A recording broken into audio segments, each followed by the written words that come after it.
Menu paling favorit di rumah makan Padang. Starter pack tentunya sayur daun singkong dan sayur nang, cabai hijau atau cabai merah. Untuk menu ayam, ada ayam pop, ayam bumbu, ayam bakar, dan ayam balado.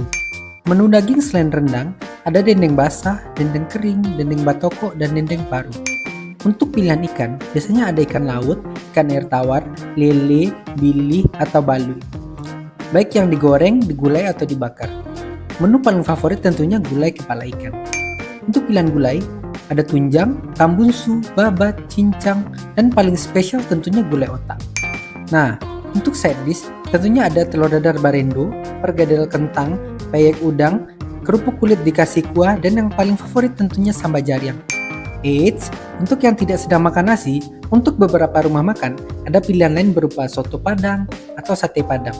So, mana menu favorit kalian? Silahkan tulis di komen. Terima kasih.